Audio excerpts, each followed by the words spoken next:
टाटा समूह के chairman N Chandrasekaran ने भारत और यूरोपियन यूनियन के बीच हाल ही में हुई ट्रेड डील को लेकर एक कॉलम लिखा है। भारत के लिए इस डील का क्या महत्व है, इसे समझाते हुए चंद्रशेखरन ने बताया है कि कैसे ये डील भारतीय अर्थव्यवस्था के हित में है। अब जरा एन चंद्रशेखरन को समझते हैं कि ये आखिर है कौन।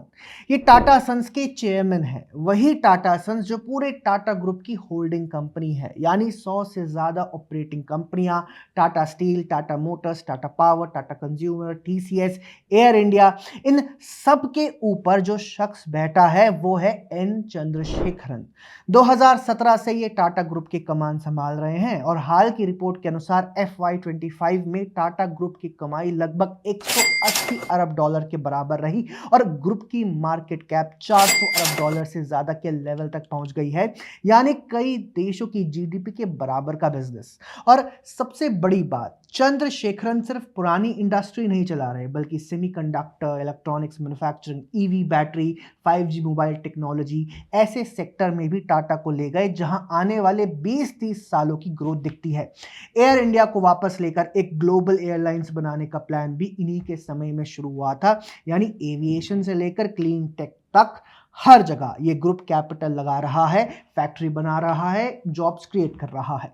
तो जब ऐसा इंसान जो रोज दुनिया भर के बोर्ड रूम और फैक्ट्री फ्लोर दोनों की रियलिटी देखता है, वो कहता है कि इंडिया EU FTA से सिर्फ एक्सपोर्ट्स नहीं बढ़ेंगे बल्कि देश में हंड्रेड्स ऑफ न्यू फैक्ट्रीज लगने का मौका बनेगा और भारत को advance manufacturing, chips, clean energy और डिफेंस सप्लाई चेन में असली एंट्री मिलेगी। तो हमें क्या उनकी नहीं सुननी चाहिए? आखिर उनकी बातें अनुभव का नतीजा है, एक्टिविज्म की बकैती तो है नहीं। एक ऐसे आदमी की राय है जो अगर कल पॉलिसी गलत निकली तो सबसे पहले अपना पैसा, अपना इन्वेस्टमेंट खोएगा और अगर सही निकली तो लाखों भारतीयों के लिए नई नौकरियां पैदा करेगा। वैसे भी जो लोग दुनिया भर में बिजनेस बनाने के लिए, फैक्ट्रीज लगाने के लिए जाने जाते हैं, जिनमें अंतर्राष्ट्रीय स्तर पर trade, commerce, money market economy की समझ है, वो भारत और EU की डील के बारे में ये कह रहे हैं। दूसरी तरफ राजनीतिक दल और उनके नेता स्टेटमेंट दे रहे हैं कि सरकार ने देश के हितों से समझौता कर लिया। अब दूसरी तरफ आते हैं CPIM पर, communist party of India, Marxist. नाम आपने सुना होगा।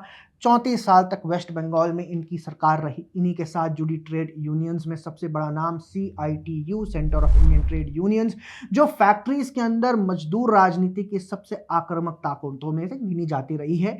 रिसर्च पेपर और स्टडीज साफ लिखते हैं कि वेस्ट बंगाल की इंडस्ट्री आज जितनी पिछड़ी हुई दिखती है, उसमें एक बड़ा कारण खराब वर्क कल्चर, लगातार राजनीतिक दखलंदाजी और मिलिटेंट ट्रेड यूनियनिज्म रहा, जिसने प्राइवेट इन्वेस्टमेंट को राज्य से डराकर भगा दिया।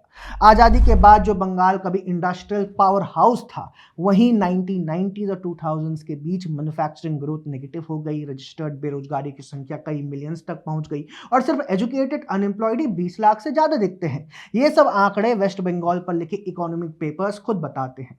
कुछ स्टडीज तो साफ कहती हैं कि लेफ्ट पार्टीज के मिलिटेंट ट्रेड यूनियन कल्चर को वेस्ट बंगाल की डी इंडस्ट्रियलाइजेशन स्टोरी का बड़ा फैक्टर माना जाता है, भले ही कुछ लोग इसके स्केल पर डिबेट करते हो, जबकि पार्टी खुद बिग बिजनेस पर शक करती रही और इंडस्ट्रियलाइजेशन को प्राथमिकता दी नहीं।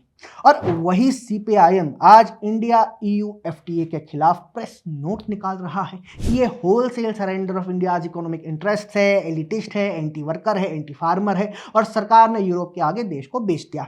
तो सवाल यह है कि एक आम भारतीय के रूप में ऐसे विषयों पर आप किसकी सुनेंगे?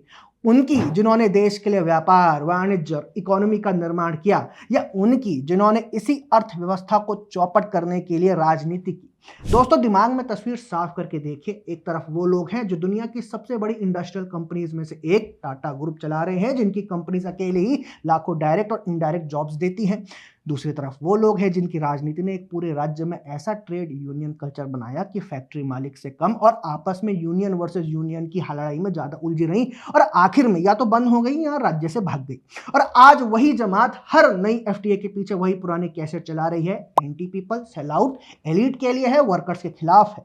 चाहे आंकड़े हो या ना हो, चाहे नई टेक्नोलॉजी और नई जॉब्स का मौका हो या ना हो। तो असली सवाल आपसे है, एक आम भारतीय के रूप में ऐसे विषयों पर आप किसकी सुने चुनेंगे?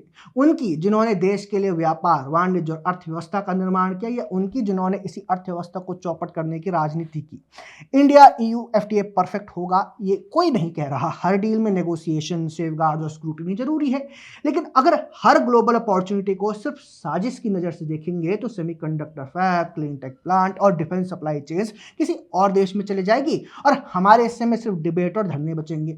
इसलिए अगली बार जब आप ये डिबेट देखें, एक तरफ एन चंद्रशेखरन जैसे लोग, दूसरी तरफ वही पुराने ट्रेड यूनियन के नारे, खुद से एक ही सवाल पूछे कृपया करके कि फैक्ट्री किसने बनाई और फैक्ट्री किसने बंद करवाई, जवाब वहीं से मिल जाएगा।